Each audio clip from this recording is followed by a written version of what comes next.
Bienvenue dans Poids Lourd, le podcast où on explore des sujets qui pèsent. Je m'appelle Manon et à chaque épisode, je reçois une personne qui vit ou a vécu l'obésité. Que ce soit une personnalité publique ou un illustre inconnu. On parle du poids de l'obésité, de grossophobie, du regard des autres et du rapport au corps sans filtre et sans langue de bois. Déjà le 5e épisode de ce podcast, les amis, c'est incroyable. Merci de me suivre dans cette aventure. Aujourd'hui, je reçois Julie. Julie, c'est mon humain coup de cœur de l'année 2024. C'est une femme qui m'a permis de me réconcilier avec mon corps et c'était hyper important pour moi de la recevoir dans ce podcast. Julie, elle est photographe et elle propose des séances de shooting qu'elle appelle médecine de l'image qui permettent aux femmes de se réconcilier avec leur image. Avec Julie, on a parlé de gymnastique, du corps qui change à l'adolescence et surtout du super pouvoir des gens en surpoids. Bon, Julie. Oui. Commence par ta couenne. Ma couenne se porte super bien, Manon. Je suis ravie d'être avec toi aujourd'hui. Moi aussi. Et merci d'avoir accepté mon invitation. Avec grand plaisir. On démarre ? Allez, feu à volonté. Alors, est-ce que le corps médical te considère comme grosse ? Oui, sans grande surprise. Ouais, je pense que d'ailleurs je vais faire un carton plein dans ce podcast. Oui, le corps médical me considère comme grosse. Oui. Tu vas tout checker. Ouais, pense que je vais tout checker. Ça va être. Je suis prête à assumer ce truc-là. Ouais. Le corps médical, et il me l'a bien fait comprendre. Ok, c'est intéressant, on en parlera. Est-ce que la société te considère comme grosse ? Oui. Alors la société, il y a les gens, ouais, et il y a, moi j'inclus dans la société quand t'achètes tes fringues, tu vois, le rayon qui va jusqu'au 44, ouais, et sûr. Voilà, on attend ça de toi. Donc oui, tout me renvoie que je ne suis pas dans les normes. Ça c'est évident. Et est-ce que toi, tu te considères comme grosse ? Alors, c'est marrant parce que c'est une question, tu me l'aurais posée il y a quelques temps. Je t'aurais dit, je me considère grosse, je m'aime pas comme je suis, tout ça. Et puis finalement, avec des années de travail, je dirais que je sais que je suis une femme grosse. Je sais de par ce que la société me renvoie. Je le sais parce que physiquement, inévitablement, je sais que quand je veux jouer avec mes enfants, j'ai pas la même endurance qu'avant. Quand je vais à la plage, je fais attention de pas faire honte à mes enfants. Ah ouais. C'est horrible de le dire comme ça dans un micro, mais c'est un peu mon moteur. C'est-à-dire que je veux absolument pas que mes filles elles aient honte de moi. Ouais. Donc pas forcément parce que maman a des formes, parce qu'elles me voient nue, elles m'ont déjà vue nue, elles peuvent rentrer dans la salle de bain comme ça. Enfin d'ailleurs je mets un point d'honneur à ce qu'elles voient un vrai corps de femme. Mais je veux pas qu'elles aient honte parce que leur maman ne fait pas. Leur maman ne va pas à la piscine. Tu vois, okay. On va à l'acrobranche. En fait, quand on y va avec des copines, on y va avec la maman de machine, tu vois, parce que maman ne peut pas aller dans l'acrobranche parce que, tu vois, ça c'est un truc qui me tient très à cœur de me dire que si demain ma fille elle veut faire, je sais pas, de l'ULM et qu'il faut monter en binôme, j'ai 2 petites filles, il y en a une qui va monter avec son père et l'autre, ouais. Tu vois, c'est bizarre, hein, mais alors, avec les années, j'ai beaucoup travaillé là-dessus et du coup, je me suis rendu compte qu'il y avait beaucoup de choses aussi que je m'interdisais de faire, comme aller dans un trampoline parce qu'il y avait marqué, tu vois, 100 kilos, et, ouais. Tu vois. Et je me suis dit, vas-y, je m'en fous, tu sais quoi, on va tester la résistance du trampoline. Voilà, maintenant, alors j'invite toutes les marques à m'envoyer leur crash test. Non, mais blague à part, je me suis rendu compte que je me freinais aussi beaucoup, qu'il y avait des tas de choses que je pouvais faire malgré tout. Après, je travaille dans mon quotidien beaucoup sur l'image corporelle, ce qui n'est pas le poids réel de la personne. Et donc, comment moi je me perçois si demain je ferme les yeux et que j'imagine mon corps.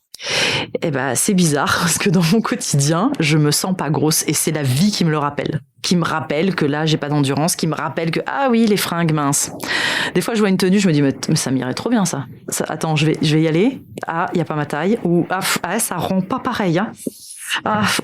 Et en fait, je me sens pas grosse. Je sens que j'ai de l'énergie, je sens que rien ne peut m'arrêter, mais la vie me le renvoie, me remet un petit peu. Et c'est bizarre parce que dans mon quotidien, forcément, la plupart des femmes se voient plus grosses qu'elles ne le sont. C'est peut-être parce que je suis une ancienne gymnaste que du coup, j'ai un peu bloqué mon cerveau là-dessus, tu vois, où je me dis, en fait, je me suis pas vue grossir. D'accord. Ouais. Donc, c'est un peu ambivalent, quoi. Je suis un peu en dents de scie. Des fois, je me sens grosse, des fois pas. Ouais. Mais ma diététicienne m'a parlé de ça aussi, de la dysmorphophobie. On parle souvent de la dysmorphophobie de femmes qui se voient plus grosses qu'elles ne le sont, notamment après une perte de poids. Il y a aussi une dysmorphophobie inversée, c'est-à-dire aussi que parfois on se voit pas aussi grosse qu'on ne l'est. Ouais. Moi, ça a été mon problème très longtemps et je pense que ça l'est encore. Enfin, moins qu'avant, mais quand même. C'est intéressant parce que au final, je me dis que si j'évite les miroirs, je me le suis longtemps dit, si j'évite les miroirs, ben en fait, je vais très bien. Si j'achète des vêtements oversize, en fait, je vais très bien. La société ne me renverra pas ces choses-là. Après, inévitablement, là, si je veux prendre de l'oversize, au bout d'un moment, faut que j'achète un kawaii, quoi. Donc, c'est compliqué. Donc, inévitablement, t'es obligé de te confronter à ça. Et c'est là que aussi mon travail et toutes les médecines alternatives que j'ai pu côtoyer m'ont beaucoup aidé. Donc maintenant, je suis OK avec ce que je suis, mais par contre, je me vois pas plus grosse que je ne le suis. OK. Ouais. Enfin, en tout cas, c'est ce que tu penses ou t'en es sûre de ça? Non, c'est ce que je pense. Je me vois pas. D'ailleurs, j'aurais tendance à te dire que je me sentirais comme quelqu'un qui est en dessous des 100 kilos, alors que je sais que je l'ai fait. Mais ouais, je me sens bien. Je pense que c'est parce que pour l'instant, j'ai de la forme physique. Ouais. Je connais beaucoup de femmes qui sont en surpoids et qui ont du cardio et qui ont de la forme. Et moi, je vis dans la forêt, ça me gêne pas d'aller faire des trucs, de traverser ma forêt, d'aller chercher du bois, tant que ça me freine pas. Et ça, c'est un point d'honneur que je mets aussi dans mes accompagnements. Tu vois, c'est te dire, mais comment toi, tu te sens dans ta couenne, pour le coup, tu vois? Est-ce que tu te sens fatiguée? Parce qu'il y a des femmes qui vont rentrer, là, je vais prendre un chiffre pour situer un peu, mais bien évidemment que après, chacun se voit comme il est. Une femme qui va rentrer dans un pantalon comme un 38, qui va être une taille soi-disant normée, bah, elle peut très très mal se sentir dans sa peau parce qu'elle a pris du poids après une grossesse, parce qu'elle a plus de cardio, parce qu'elle a les jambes lourdes, pour plein de raisons. Et elle va se sentir grosse et moi pas. Donc on ne peut pas juger. Ne jugeons pas. Ne jugeons pas. Julie, est-ce que tu es née grosse ou tu l'es devenue? Je le suis devenue. Okay. Je le suis devenue et je le sais que je suis devenue suite à un traumatisme. Ok. Donc ouais, il y a pas de grande surprise de ce côté-là. Non, je suis née même fluette, je dirais. D'accord. J'ai failli naître en avance d'ailleurs. Genre, pour la petite anecdote, je suis sortie et je suis re-rentrée. Maman, elle a dit ah, c'est le bordel là, moi je vais pas là en fait. Voilà, dédicace. J'avais jamais entendu ça de ma vie. Ouais, je suis née un petit peu en avance. J'ai toujours, mes parents ont eu une culture du sport qui était très importante pour eux, pour le mindset, pour l'hygiène de vie, c'était important. Donc j'ai fait de la gymnastique très tôt, très longtemps, de manière intensive, 3 entraînements par semaine, tout ça. Donc j'ai toujours eu un corps, absolument pas en surpoids, même peut-être un peu en dessous, et puis très vite musclé, quoi, sec et musclé. Après, c'est intéressant comme question parce que j'ai pris conscience d'un truc il y a pas si longtemps, justement parce que ma fille de 8 ans m'a dit « Maman, je suis grosse ». Elle m'a sorti ça comme ça. Alors, faut imaginer que ma fille, c'est une crevette, mais vraiment une crevette. C'est-à-dire dans la cour, vous savez, des médecins, elle est toujours un petit peu en dessous. Elle est fine et voilà, fluette comme son père. Et en fait, j'ai pris conscience que aux alentours de 10-12 ans, j'ai forcément été confrontée à un regard très intense, très régulier sur mon corps, parce que quand tu fais de la gymnastique, t'es en juste corps, donc ton adolescence, tu la vis, mais ton corps, il se transforme en étant ultra exposé. C'est-à-dire que tu fais des compétitions un week-end sur 2, donc tu te retrouves toujours devant un public. Enfin, c'est vraiment, c'est pas simple. Et je me suis revue dans le vestiaire avec les autres filles qui étaient toutes en train de se regarder. Alors forcément, ça allait de 8 ans à 17 ans. Donc moi, j'étais au milieu. Tu vois des filles qui sont là, qui se scrutent, qui se disent « Ah, je suis grosse. Ah, t'as vu? Ah, regarde, ça fait de la cellulite quand je fais ça. » Et je me suis dit, punaise, en fait, les complexes, c'est comme la clope. Tu commences pour faire comme tout le monde. C'est-à-dire que tu commences à te dire « Je suis grosse », alors avant de l'être. Je trouve ça dingue. Et je me suis dit, mais en fait, c'est une culture du complexe. C'est-à-dire que les filles sont dedans. Et moi, j'ai 2 petites filles, alors ça m'a un peu bouleversée de me dire, waouh, il va falloir que j'accompagne mes filles là-dedans, il va falloir que je les protège aussi, parce que même quand tu l'es pas, pour pas être la rebelle, pour être acceptée, faut surtout pas dire que toi, t'es bien dans tes pompes et que t'aimes ton corps. Parce que sinon, t'es égocentrique, t'es prétentieuse, t'es ci, t'es ça. Enfin, je trouve ça choquant, quoi. Quand j'étais au collège, j'ai eu une expérience comme ça. Je sais plus, chacune dans mes copines ou quoi devait parler de ses complexes ou je ne sais quoi. Et j'ai une copine qui était grande, mince, etc. et qui a dit bah non, moi j'ai pas de problème avec moi-même, genre je m'aime bien, tu vois. Et en fait, on s'est mis à rire, on s'est foutu de sa gueule et on l'a trouvée en effet à l'époque prétentieuse et on s'est dit non mais la meuf elle se trouve parfaite, machin. Enfin, je remets le contexte, on était dans les années 2000. Ouais. Voilà, clairement déjà j'étais adolescente et on n'avait pas du tout les mêmes modes de pensée qu'aujourd'hui sur le corps des femmes. Mais ouais, c'est pas quelque chose d'admis qu'on peut s'aimer, même en fait c'est pas quelque chose d'admis qu'on peut s'aimer en n'étant pas parfaite. Tu vois? Ouais. Parce que quelqu'un, je sais pas moi, tu vois, Beyoncé, on va se dire, bah, elle s'aime, c'est normal. Genre, c'est une bombe. C'est vrai. Mais si, par rapport à ce que la société, aux normes de société, t'es pas une bombe et que tu t'aimes bien quand même, c'est bizarre. Il y a un problème. C'est bizarre, c'est prétentieux, c'est plein de choses. Mais c'est intéressant et je me suis dit, à ce moment-là que du coup, j'étais déjà partie pour pas m'aimer. Déjà dès le départ. Ouais. Alors si en plus t'ajoutes des petits trucs un peu nuls comme le fait de prendre de la poitrine.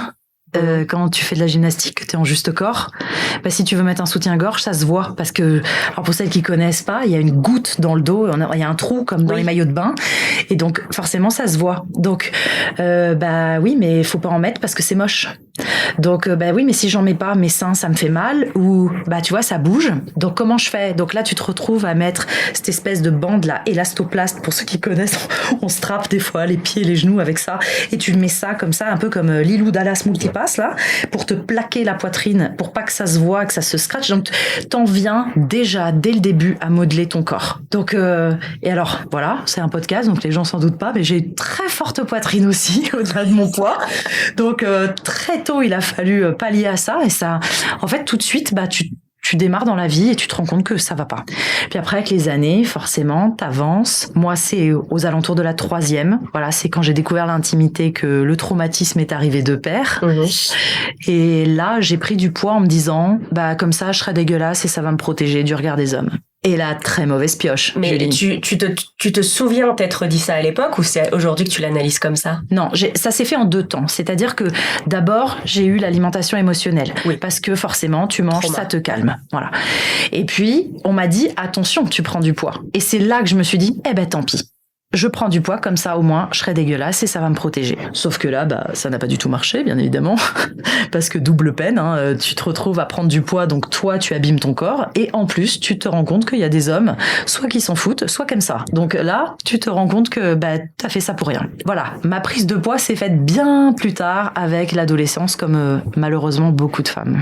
On en arrive à une question où t'as déjà semé des petites graines sur le chemin du début de ce podcast. Est-ce que tu as déjà vécu la grossophobie? Bah oui, du coup. En fait, j'ai déjà vécu la grossophobie, mais jamais assumée. Tu vois ce que je veux dire? Il y a jamais quelqu'un qui est venu et qui m'a dit t'es grosse, t'es moche, t'es machin. Ouais. Tu vois ce que je veux dire? C'est toujours quelque chose de très vernicieux, de très, tu vois, comme un serpent. Tu peux pas le choper, lui couper la tête parce qu'on le voit pas. C'est toujours vicelard un peu. Je trouve un peu comme la société. Ça c'est ma vérité, mais la société c'est, on te dit jamais t'es gros. On te dit il y a plus de taille pour toi. Ça va pas. Faut manger des légumes. Tu vois, il y a toujours un petit truc qui te renvoie dans la tronche que c'est pas ça qu'il faut faire et donc t'es hors norme. Moi, c'est un peu pareil. C'est-à-dire que j'ai toujours eu des gens qui m'ont fait des commentaires grossophobes gentils. Sous couvert de gentillesse. J'ai le souvenir, alors je vais passer l'épisode de t'as pris du poids après. Alors d'ailleurs, tu t'as dit, on m'a dit que j'avais pris du poids. C'est qui on?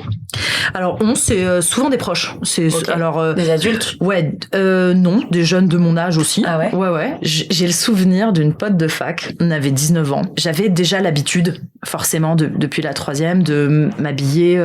Je suis passée par tous les styles vestimentaires. J'ai tout testé, je crois. Et je m'habillais beaucoup en noir parce que le noir amincit. Et au final, j'avais toujours des manteaux très longs. Donc pour la petite anecdote, moi j'ai vécu en Afrique pendant 3 ans, le temps du lycée. Donc j'ai quitté la France en 3e seconde et hop, je suis revenue pour la fac. Donc quand j'étais en Afrique, je regardais tous les trucs qui me plaisaient, genre Buffy contre les vampires et tout. Et je voulais, tu vois, ces longs manteaux de cuir et tout. Impossible à m'acheter en France à ma taille. Et en Afrique, ce qui est génial, c'est que tu vas acheter du tissu, tu dis au gars, je veux la même chose que ça, et il te fait la même chose. Donc j'avais ces longs manteaux de cuir, j'avais des choses comme ça, et j'ai une amie qui m'a dit un jour, je me souviens, comme si c'était hier, place Plumereau à Tours, et elle me dit, mais en fait, la manière dont tu t'habilles, c'est marrant parce que on dirait pas que t'es grosse. C'est hyper marrant. Et elle me dit, en fait, t'es une belle femme, on dirait pas que t'es grosse parce que tes mains sont fines, ton visage, tu vois, j'avais pas de double menton à l'époque, voilà, tout était centralisé sur mes hanches, mon ventre, ma poitrine, tout ça. Donc vu que je cachais, oh là là, t'es une belle femme, franchement, puis la manière dont tu choisis tes vêtements, c'est tellement bien, on dirait pas que t'es grosse. D'accord. Alors que donc, tu peux être une belle femme et être grosse, enfin, je veux dire... Et là, tu te dis, alors c'est un compliment parce que je suis une styliste refoulée, c'est un compliment de... Non, en fait, j'y ai pas vu de compliment, j'ai juste été super blessée. Ouais. Mais le pire commentaire grossophobe qui m'a vraiment là fait sortir de mes gonds, parce que je pense que j'en ai eu plein de petits, tu vois, mais c'est quand j'ai eu ma première fille, quand j'ai été enceinte, on est allé voir une sage-femme à l'hôpital parce qu'on y était obligé. Sinon, j'avais une sage-femme libérale qui s'occupait très très très très bien de nous. Je vais voir donc cette sage-femme qui me pèse, qui fait tous les examens, on va dire classiques, qui me dit attention, si vous voulez accoucher sans péridurale de manière la plus naturelle possible, sachez que le fait que vous êtes en surpoids, vous n'allez pas pouvoir le sortir naturellement. Donc en gros, là on s'est un peu regardé avec mon conjoint, c'est-à-dire, et là elle me dit, en fait, votre gras va empêcher le bébé de passer. Et là je me suis dit, alors moi ça m'a choquée, j'étais juste désarçonnée.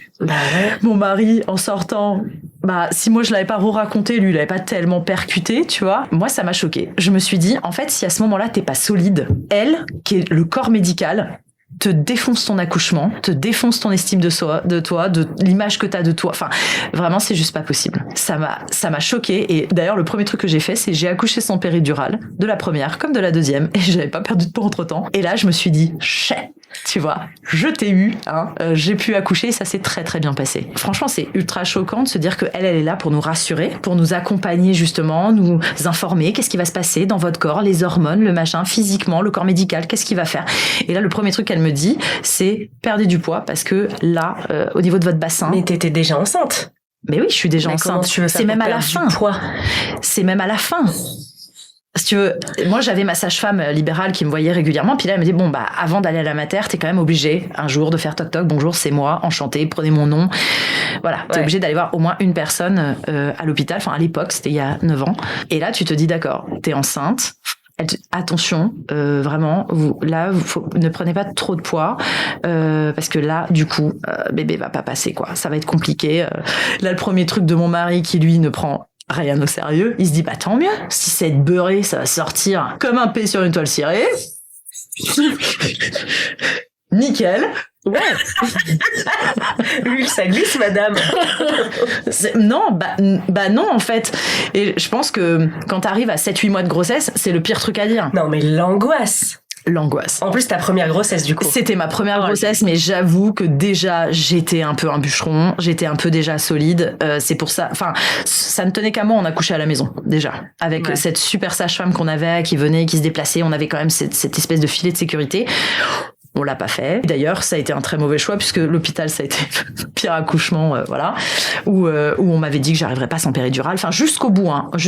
T'as pas du tout été accompagnée dans ton Non, c'est pour ça d'ailleurs que la deuxième grossesse, j'ai fait le minimum requis pour l'accompagnement médical parce que je savais que on me saoulerait avec le test, tu vois, du diabète gestationnel, t'es surveillée alors que tu vas très bien, que ça se passe très bien, que ça se passe même mieux que peut-être une autre femme qui physiquement paye pas de mine et puis tu te dis là il y a pas à s'inquiéter, justement accompagnez-la elle parce que moi ça se passe très bien. Donc là ça m'a d'autant plus désarçonné, ça m'a d'autant plus énervé que c'était le corps médical à un moment de la vie d'une femme où on est fragile, on est vulnérable. Ouais, t'es la deuxième à me raconter un truc de sage-femme quand même.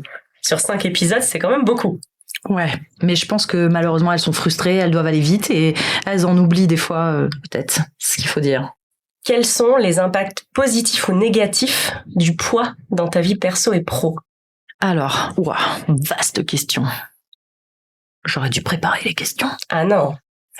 L'impact positif ou négatif? Alors, bon, négatif, c'est évident, c'est la mobilité. Ok. Voilà, inévitablement. Après, je pense que si j'avais pas d'enfant, j'adapterais ma vie. Et ça passerait crème, quoi, comme on dit. J'adapterais ma vie à ça, j'aurais une vie de couple qui va avec.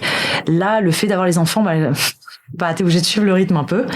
Et là, maintenant qu'elles ont 3 et 8 ans, effectivement, ça me demande une énergie. C'est ce que je disais en tout début d'épisode, c'est que j'ai absolument pas envie de les freiner dans leur curiosité, dans leur envie d'aventure et tout ça. Et forcément, ça me rappelle. Donc, ça a un côté positif, c'est que du coup, c'est un peu mon moteur pour essayer de prendre en main ma santé et de faire attention avant qu'il soit trop tard, avant d'avoir trop mal aux genoux, avant de... Voilà. Parce qu'on me dit, bah oui, mais tant que ça va bien. Oui, mais bon, on sait jamais. Ça va pas aller en s'arrangeant.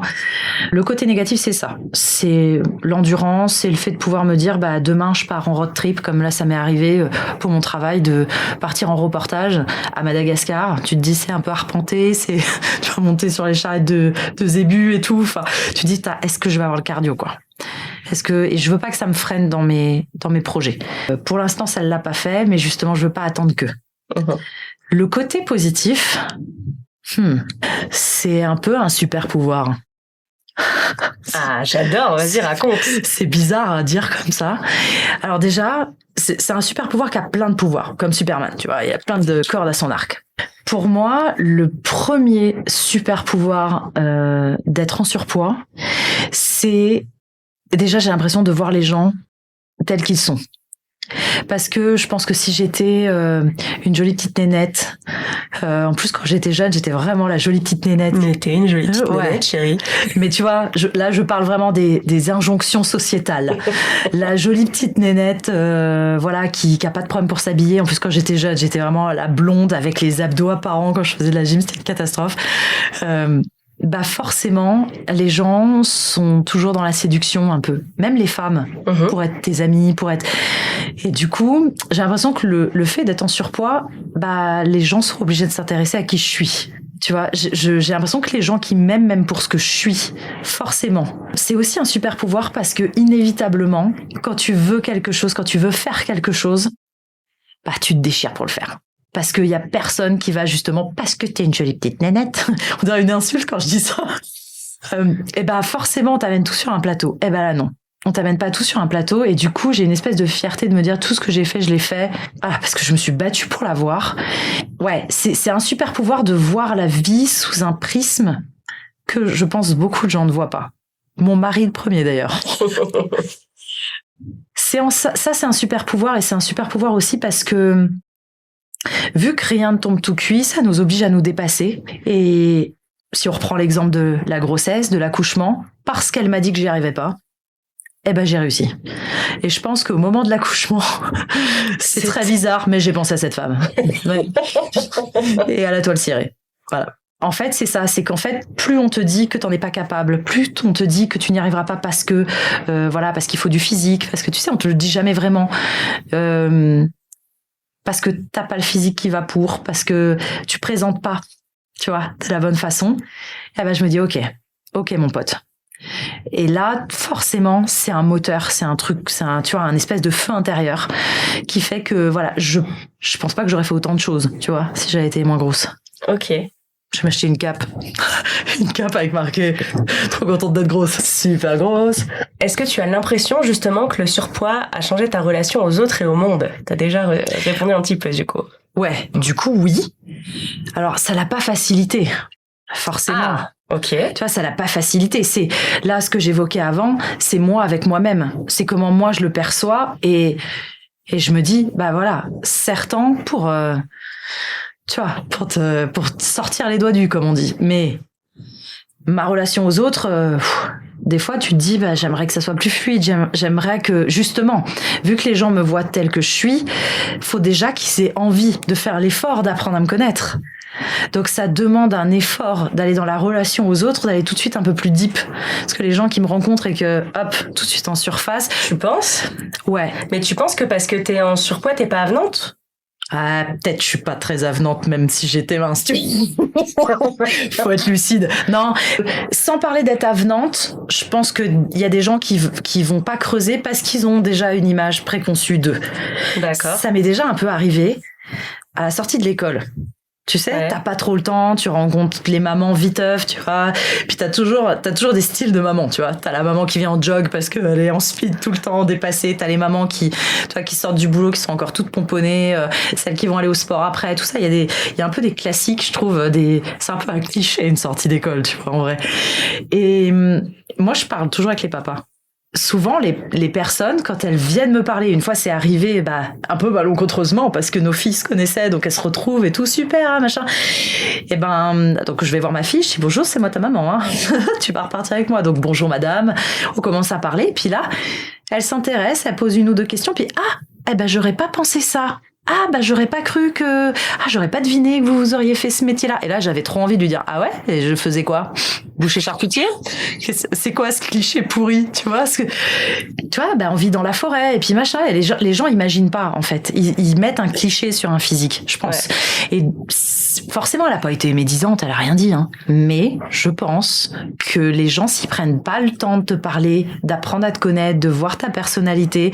Ils voient que ton physique. C'est foutu. Alors, ça fait 2 fois que Julie dit « je vis dans la forêt ». Elle ne vit pas dans la forêt... Je ne vis pas nue dans la forêt. Comme ça. Elle a une maison dans la forêt, qu'on précise. Oui, disons que je vis très, très, très à la campagne. Voilà. Je suis à la campagne, mais voilà, entourée de forêt, donc forcément, ça veut dire sanglier, ça veut dire des arbres qui tombent, ça veut dire du bûcheronnage, ça veut dire plein de choses, mais voilà, c'est surtout que c'est une vie où on est beaucoup dehors. Ouais.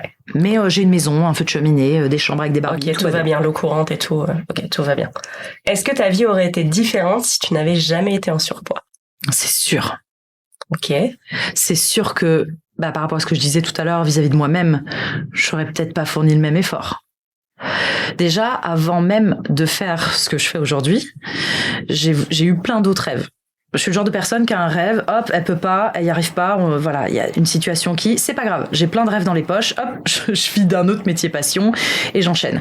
Donc forcément, déjà, je voulais être entraîneur de gymnastique parce que je buvais, je respirais, j'avais des posters, tout de gymnastique dans ma chambre. Donc je voulais faire ça. Donc est-ce que ça m'aurait arrêté? Le poids, je sais pas. Ça veut rien dire. Moi, j'ai eu des profs de sport qui étaient gros. J'ai eu ma meilleure prof de danse qui était vraiment une super danseuse d'une souplesse exceptionnelle. Elle était en obésité morbide. C'était vraiment très très fort. J'ai eu une entraîneur de gym qui était en surpoids. Est-ce que moi, ça m'aurait arrêté? Moi, est-ce que je me serais freinée pour ça? Voilà, si j'avais été plus mince, peut-être que, tu vois, c'est venu, en fait, la prise de poids est venue avec le traumatisme. Donc, inévitablement, ça vient aussi avec une confiance en soi qui est dans les chaussettes. Donc, voilà, c'est pas tellement le surpoids qui m'aurait freiné, c'est peut-être parce que, voilà, j'aurais eu plus confiance en moi et j'aurais pu y aller. Après, j'ai fait de l'archéologie. Donc, c'est pareil, l'archéologie, c'est très physique, c'est très... Tu vois, si j'avais été plus mince, est-ce que j'aurais été plus loin? Est-ce que j'aurais osé? En plus, j'avais pris une spécialité en archéologie sous-marine. Donc, pour faire de la plongée, tout de suite, ouais, je pense que si j'avais eu... J'ai rebondi à chaque fois. J'ai eu ce feu intérieur dont je parlais tout à l'heure, qui a fait que j'ai rebondi à chaque fois. Mais peut-être que si j'avais été plus mince, j'aurais peut-être eu moins de choix à faire. Je pense. On en revient souvent à la même chose dans ce podcast. Tu penses que la vie, elle est plus facile pour les gens minces? Ouais. Je vais peut-être regretter ce que je vais dire. C'est pas une question piège, moi aussi. Mais je vais peut-être regretter ce que je vais dire, mais je pense que la vie est plus facile pour les gens minces. Ça veut pas dire qu'ils n'ont aucun problème. Attention, c'est pas ce qu'on dit. Je pense en revanche que elle est moins enrichissante. Ah ouais?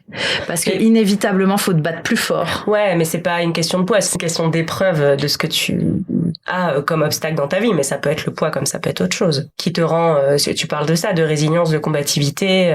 Je sais pas. Je pense quand même que c'est un tout petit peu plus facile. Disons que, je vais prendre l'exemple, parce que je suis entrepreneur, donc forcément, la présence sur les réseaux sociaux, elle est un peu inévitable. Et je me suis longtemps caché derrière ça, en disant ouais, mais moi j'ai pas beaucoup d'abonnés parce que je suis pas mince, alors que ça n'a strictement rien à voir, hein, on est bien d'accord. C'est parce que moi j'avais à travailler sur mon image. Je te parle de ça il y a 5 ans. Maintenant ça va vachement mieux. Bibi a donné son avis sur les réseaux sociaux.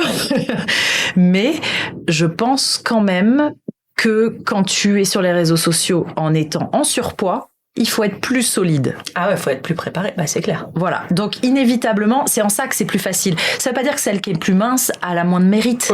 Parce que elle aussi, elle se dépasse pour le faire. Peut-être qu'elle aussi, elle a vécu d'autres traumas qui n'ont pas impacté son poids, mais peut-être autre chose, sa confiance en elle, son estime d'elle-même. Donc, c'est pas tellement par rapport à ça. C'est des exemples vraiment précis. Genre, là, par exemple, les réseaux sociaux, c'est forcément s'exposer. Donc, tout de suite, l'attaque sur le poids parce que la personne, le haters n'a rien à dire d'autre que parce attaquer que sur le poids. Différence de toute façon. Voilà, c'est des petites choses comme ça. Après, moi, j'ai connu, alors je nommerai pas cette personne, j'ai connu une personne qui est passée à la télé. Quand elle a créé son entreprise, elle est passée à la télé. Et en fait, le gars, là, pour le coup, c'est pas une anecdote à moi, c'est à elle, mais elle me l'a raconté, que le gars lui a dit, en fait, on vous a choisi parce que vous passez bien. Et tu vois, parce que c'est une petite nénette, tu vois. Et au final, tu te dis, c'est dommage parce que ça lui enlève en plus tout le mérite à elle de son travail. Pourquoi vous me choisissez, moi, dans le trou du cul du monde, tu vois, pour passer sur France? Parce que vous passez bien. Et là, tu te dis, c'est trop dommage parce qu'elle a un super concept, elle a monté une super boîte avec, tu vois, un truc de concept store, tout ça. Et tu te dis, ça désacralise le truc. Donc j'ai conscience quand même que derrière, pour une fille mince, ça va peut-être être plus simple sur certains plans. Mais simple, ça veut pas dire que pour elle, c'est tout aussi enrichissant, c'est tout aussi fluide, c'est tout aussi, tu vois, ça reste malsain. C'est une facilité, mais qui est malsaine, selon moi, tu vois. Alors, si j'avais une baguette magique qui te permettait de perdre tous tes kilos, là, maintenant, je te rends mince. Tu dis oui ou non? Ouais. Tu dis oui? Bah ouais. Ouais, pour mes enfants, ouais. Pour tes enfants? Ok. Ouais. Moi, ça va, je peux continuer comme ça. Mais pour mes enfants, je le fais. Pour gagner du temps, en fait. Parce que je pense que je resterai pas grosse toute ma vie, tu vois. Ok, c'est marrant, c'est une de mes questions. Ah, désolée. Non, vas-y. Je pense que je resterai pas rond toute ma vie, déjà parce que à chaque étape de vie, tu fais quelque chose. Prendre soin de mon poids, c'était absolument pas ma priorité. Comme j'ai dit tout à l'heure, je suis pas mal au genou quand je fais un truc, je suis pas non plus, je suis un peu essoufflée. Faut pas me demander de faire un marathon non plus, mais même mon mari, quand il monte l'étage de la maison alors que il est plutôt mince, il est essoufflé. Donc, je me dis, ça va, on est large. Mais je me dis que là, c'est le moment. C'est le moment de prendre soin de ma santé. Puis mes filles sont plus grandes. Ça y est, j'ai plus de bébé. Quand t'es à la maison, que t'es en mode cocooning, c'est pas pareil. J'avais pas envie de m'occuper de mon poids à ce moment-là. Il y a une période pour chaque chose. C'est important, là, pour moi, de passer à ce chapitre-là. De prendre soin de ma santé maintenant que, ça y est, ma petite dernière rentre à l'école.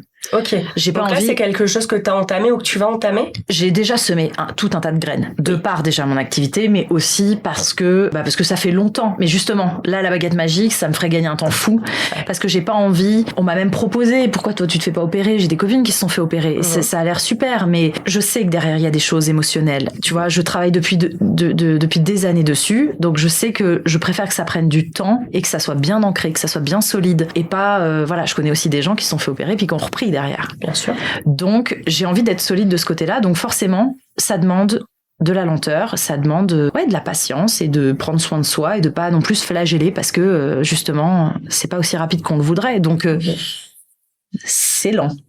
Et quand on a des enfants qui grandissent, là, je te dis, elles rentrent à l'école, j'ai pas envie d'attendre qu'elles aient 17 ans pour, ça y est, enfin, là, je te dis ça, tu n'as pas de baguette magique, on est bien d'accord?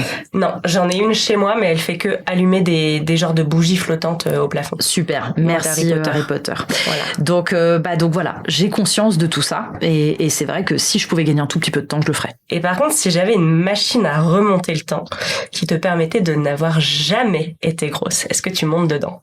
Non, parce que pour ce que je disais avant, parce que je pense que je me serais pas autant battue. Je suis pas une grande courageuse, moi. Je pense pas que j'élargirais autant ma zone de confort si j'avais pas eu à me battre autant pour faire mes preuves. Et je pense que même dans ma famille, papa, maman, je vous fais des bisous si vous écoutez ce podcast. Big up. Mais on est une famille de sportifs. J'ai longtemps été mal dans ma peau aussi parce que mon frère faisait du sport de folie. Enfin, il était champion, il était trop fort, quoi. Il faisait 2 sports, lui. Genre, excusez-moi, j'ai pas le temps. J'ai 2 sports. Donc forcément, je me suis battue aussi pour faire mes preuves. tu vois, pour dire ouais mais moi je suis douée dans d'autres choses. Enfin, en fait j'ai l'impression que le fait d'avoir pris du poids m'a obligée à me battre dans plein de domaines de ma vie. Et aujourd'hui je pense que la niaque que j'ai et ce que j'ai construit, j'aurais pas autant fait, je me serais pas autant battue si j'avais pas pris du poids. Parce que si j'avais pas pris de poids, ça veut dire que j'aurais peut-être pas eu mon traumatisme, ou peut-être j'aurais eu le traumatisme et je serais peut-être alcoolique, ou je serais peut-être donc non, je pense que je changerais rien parce que j'ai accouché sans péridurale. On va parler un petit peu de ton métier, là on sort un peu des questions habituelles du podcast, mais t'as un métier particulier justement en lien avec le rapport au corps, avec la féminité, etc. Raconte un peu justement qu'est-ce que tu fais et comment t'en es arrivée là. Donc je suis photographe. Oui. Je suis photographe très engagée pour le corps des femmes. D'ailleurs la vignette de ce podcast c'est mes petites pêches avec ma culotte et c'est une photo prise par Julie. Voilà. Exactement. Donc je suis photographe, ça fait partie des multiples passions dont je parlais avant et j'ai commencé un petit peu comme toutes les photographes à faire des photos de grossesse, à faire des photos d'artisans, à faire des photos un peu classiques et je me suis très vite rendu compte que j'adorais prendre en photo les femmes mais qu'à chaque fois il y avait les mêmes freins, à chaque fois il y avait les mêmes réticences, à chaque fois il y avait le même truc, j'aime pas mon nez, j'aime pas mon lobe. Quand je prenais les photos mon lobe ouais, tout okay. Vraiment tout. Puis quand je prenais en photo des hommes, j'avais absolument pas les mêmes problèmes. Je suis trop beau gosse. C'était oh waouh, attends, réessaye si je me mets comme ça, réessaye. Non, absolument pas les mêmes problèmes. Les femmes, on était tout de suite, même avant même la séance quoi. Je suis pas photogénique, je te préviens, attention, tu vas galérer, waouh, c'est-à-dire elle se déconstruisait avant même que j'arrive. Et quand je prenais les photos, à chaque fois il y avait ce truc de j'avais même pas fait une séance comme je fais aujourd'hui d'accompagnement ni rien que ça leur arrivait de pleurer en se voyant. Je pensais pas que j'étais comme ça, puis je me suis jamais vue comme ça, sous cet angle-là. Et en fait, petit à petit est né justement des séances qui étaient dédiées à ces femmes-là. Leur dire, aujourd'hui, on va se dédier à ça, à ton image, à l'image que tu as de toi-même, à la vision que tu as de ton corps. Et puis, petit à petit, avec d'autres apprentissages, des médecines alternatives, des choses autour du mouvement, de la danse, du toucher, du body painting, vraiment, je me suis intéressée à tout ce qui pouvait toucher de près ou de loin la relation au corps. Et je me suis d'ailleurs très, très imprégnée de ce que j'avais pu expérimenter moi-même en Afrique. Parce qu'en Afrique, ils ont une relation au toucher, prendre soin de sa peau, se beurrer la peau tous les matins avec du beurre de karité, tout ça. Nous, on le fait pas, on se touche pas. En Occident, on le fait jamais. Tout ça, je me suis dit, tiens, c'est hyper intéressant, on va essayer de l'expérimenter. Et une fois que je l'aurai expérimenté, je vais l'intégrer. Je vais le proposer en séance pour que les femmes, finalement, se réconcilient, renouent avec leur corps comme si tu retrouvais une vieille copine, tu vois, que t'as délaissée et qui pourtant était là et t'a toujours soutenue. Et voilà, c'est comme ça que sont nées les séances médecine de l'image pour pouvoir permettre aux femmes de vivre une expérience comme demain tu sauterais en élastique et tu te dirais, waouh, j'ai vécu un truc de fou, je suis trop fière de moi. Et je veux qu'elles fassent une séance photo et qu'elles disent waouh, j'ai vécu un truc de fou avec mon corps, j'ai créé quelque chose de beau avec ce qui me complexe le plus. Et je me sens super fière de moi. Tu peux. Donc, je l'ai expérimenté sur moi. Ça m'a beaucoup aidé et je me suis dit, il faut que je le partage. Donc, aujourd'hui, voilà, je continue des séances maternité, des choses comme ça. Mais c'est vrai que j'accompagne beaucoup la femme dans ce qu'elle est en train de vivre avec son corps, dans ce qu'elle ressent. Voilà, je laisse beaucoup de place au sens, aux émotions. D'ailleurs, si vous voulez suivre le travail de Julie, son Instagram, c'est la cabane au reflet. Est-ce que tu as un message à passer aux gros ou aux grosses? Et l'autre jour, il y a une punchline que j'ai sortie qui m'a fait beaucoup rire. J'ai dit à une cliente, justement, en séance. Je lui ai dit, est-ce que tu penses qu'un rayon de soleil se pose la question de s'il est trop gros pour traverser les nuages gris? Eh ben non. Il y va, il transperce le truc. Et il éclaire. Voilà, faites abstraction. C'est dur à dire, de se dire, il faut que je fasse abstraction de mon poids, mon chat. On est plus que ça.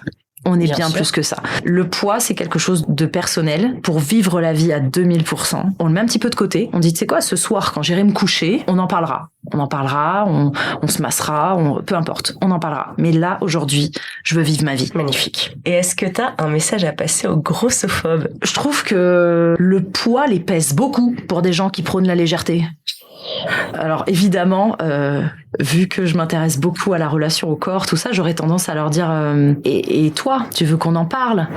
Qu'est-ce que ça réveille chez toi? J'aurais envie de les questionner. Mais je pense que la plupart des gens qui vont être grossophobes dans la méchanceté, j'entends, je pense que c'est des gens qu'on peut pas raisonner. C'est des gens qui doivent avoir un mal-être et qui ont l'impression peut-être de de se purger un peu en faisant du mal aux autres. Après, il y a les grossophobes qui sont mal éduqués. Oui, c'est la grossophobie banalisée, on pourrait dire ça un peu comme le racisme. Malheureusement. C'est un peu ça, ouais. Et là, je pense qu'il suffit juste des fois, non pas de faire la leçon à la personne, parce que ça, c'est quelque chose que j'ai appris dans ma vie de tous les jours. Ça je pense que, pas. voilà, faire la leçon à la personne, ça va juste la braquer, la blesser. Par contre, de parler de ce qu'on ressent, elle peut pas d'expliquer ce qui peut être problématique. Elle peut pas remettre en question ce qu'on ressent et de dire, bah voilà, là, je suis blessée parce que forcément, ça, voilà, ça réveille ça.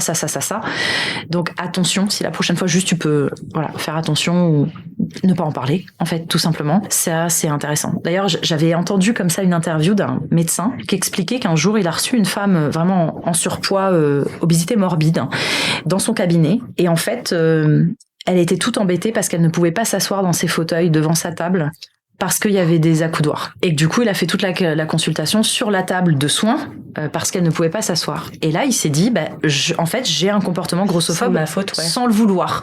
Donc, il a dit, voilà, il a fallu que ça arrive une fois et que cette personne très gentiment m'explique en fait que c'était pas possible, c'était inconfortable pour elle, qu'elle avait même peur de casser la chaise, pour que moi, je me dise, ah, elle a raison, je vais changer mon comportement, maintenant je vais acheter des fauteuils. Et donc, il a 2 fauteuils. Il dit, de toute façon, une personne voilà, qui n'est pas en surpoids ne va même pas y prêter attention. Par contre, la personne qui est en surpoids va noter qu'il y a cette considération-là, ou en tout cas, elle va justement pas y prêter attention non plus, et ça va pas devenir quelque chose de grossophobe, juste parce que... Et ça, moi, j'y fais très attention. Même dans mon quotidien, même dans mon travail, j'ai créé une balançoire dans ma forêt, pas loin du studio, pour que les femmes puissent faire des photos et renouer avec leur enfant intérieur à cet endroit-là. Et j'ai dit à mon mari, tu me tailles une planche. Je me suis assise sur la planche. Je me suis dit, voilà, tu me mets 30 cm de chaque côté, sachant que moi, j'ai déjà une bonne paire de pêches. Voilà, tu mets 30 cm de chaque côté, comme ça, n'importe quelle personne peut s'asseoir sur cette balançoire sans que ça soit un sujet. C'est un non-sujet. Et le nombre de femmes qui s'y assoient et qui me dit, mais t'imagines même pas, je crois que j'ai pas fait de balançoire depuis que j'ai 5 ans. J'ai jamais pu m'asseoir sur une balançoire. Et je vois des femmes en surpoids qui se balancent avec leurs enfants sur cette balançoire, et la balançoire ne peut absolument pas craquer. Et ça, c'est des petits bonheurs, on s'en rend pas compte, et nous, ça nous coûte rien. Donc, des fois, voilà, il y a la nuance quand même. Le grossophobe méchant, où là, je pense que bon, des fois, un petit coup de boule, ça fera du bien. Et puis, les personnes qu'il faut juste quand même éduquer et sensibiliser. Exactement. Le coup de boule ou le coup de pouce. Ouais, très bien résumé. Merci Julie. Merci à toi. Si tu es arrivé jusque-là, merci à toi d'avoir écouté ce podcast. N'hésite pas à le partager autour de toi et à lui mettre plein d'étoiles. Je te retrouve très vite dans un prochain épisode. Et en attendant, tu peux me suivre sur Instagram sous le pseudo Manon Mange la Vie. À bientôt.